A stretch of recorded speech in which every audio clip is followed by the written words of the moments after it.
kasalukuyan po wala na tayong minomonitor na low pressure area. Nalusaw na yung LPA kaninang alas 2 ng madaling araw na huling namataan dito po sa lalawigan ng Batangas.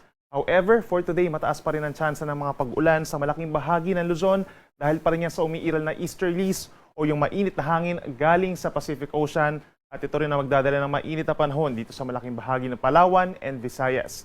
Samantala, meron tayong namumuong mga kumpulan ng ulap. Ito po yung convergence or salubungan ng hangin na easterlies plus yung hangin naman galing sa ilalim or sa may southern hemisphere dahil sa Intertropical Convergence Zone or ITCZ at ito ring ITCZ ang siyang iiral na weather system hanggang sa weekend sa malaking bahagi ng Mindanao.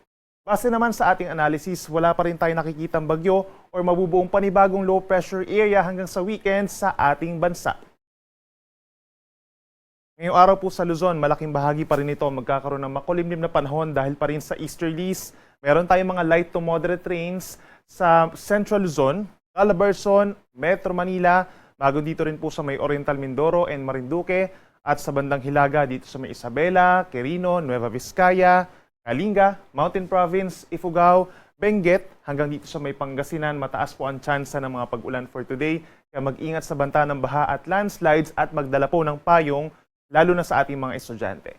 For the rest of Northern Luzon, mostly cloudy skies tayo at meron lamang mga isolated na ulan at mga thunderstorms, lalo na sa hapon, gayon din sa may Camarines Provinces, habang ang timog na bahagi ng Southern Luzon, fair weather conditions, bahagyang maulap at minsan maulap ang kalangitan, umaga hanggang tanghali, nasasamahan pa rin ng mga saglit na ulan at mga thunderstorms sa hapon hanggang gabi. Temperatura natin sa Metro Manila 26 hanggang 31 degrees Celsius, habang may kalamigan po sa may Baguio City 18 to 24 degrees Celsius.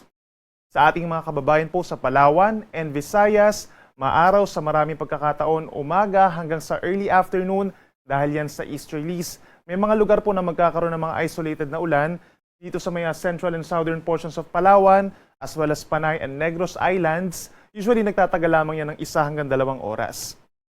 Temperatura natin sa may Metro Cebu and Palawan, posible lamang hanggang 31 degrees Celsius.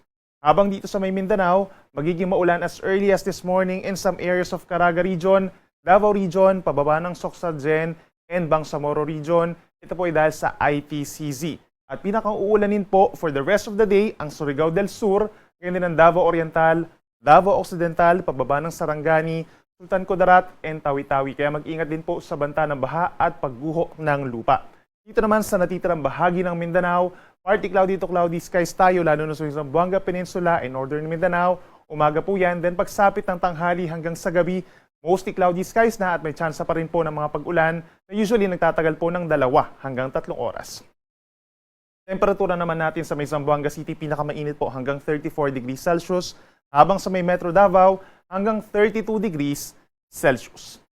Ngayong araw hanggang sa weekend, we are not expecting naman na magkakaroon ng gale warning or babala sa mga delikadong alon. Ngayong araw po, more or less, nasa 1 metro ang taas ng alon natin sa may Pacific Ocean plus extreme Northern Luzon at nasa kalahating metro naman over West Philippine Sea at sa may gitnang baybayin po ng ating bansa. Pero kapag meron tayong mga thunderstorms at malakas ang hangin at ulan, posible pa rin ito umakyat sa 1 kalahating metro or nasa kalahating palapag po ng gusali. Kaya medyo delikado pa rin ito sa ating mga maliliit na sasakyang pandagat. At para naman sa ating 4-day weather forecast, we're seeing different weather systems po na magpapaulan sa ating bansa. For the next 3 days or hanggang sa Sabado, meron tayong Intertropical Convergence Zone. Ito nga yung banggaan ng hangin from the northern and southern hemispheres. Aakyat ito hanggang dito sa bahagi po ng Palawan and Visayas. Kaya mayroong mga pagkakataon po na madalas yung pag-ulan. May mga times naman po na wala pang pag-ulan, mga on and off thunderstorms at mga rain showers po ang mararanasan natin simula po bukas hanggang sa Sabado. Kaya siguruhin pa rin po na meron tayong dadalang payong or kapote at sa ating mga estudyante, kung mayroong mga pagbahaman, magdala na rin po tayo ng bota kung kinakailangan. For the rest of Luzon, kabilang ang Metro Manila, bukas hanggang sa Friday, mababawasan yung mga pag-ulan. So mostly fair weather conditions tayo, partly cloudy skies na meron lamang mga pulupulong pag-ulan at mga thunderstorms. Then pagsapit po ng Sabado, that's June 21, we're expecting na magbabalik po yung hanging habagat or southwest monsoon sa western sections ng Southern Luzon, Visayas, and Mindanao. So bukod dun sa ITCZ, over the eastern sides of Visayas and Mindanao, posible magdala na rin ng mas madalas na pag-ulan dito sa may western side ng ating bansa or sa kaliwang bahagi. Plus, ang natitirang bahagi ng Mimaropa, mataas na rin ang tsansa ng ulan. Bicol Region, some parts of Calabarzon and Central Luzon, gaya ng Zambales, Bataan, Cavite, Batangas, even Metro Manila, no, pagsapit po ng weekend hanggang early next week, we're expecting na mas dadalas na rin yung mga pag-ulan. Kaya mag-ingat po sa banta ng mga minsan malalakas na ulan. Posible ito magdulot ng mga pagbaha at pagguho ng lupa. At laging tumutok sa ating mga advisories or worst case scenario po, heavy rainfall warnings. Ang ating sunrise is 5:28 in the morning at ang sunset ay 6:27 ng gabi.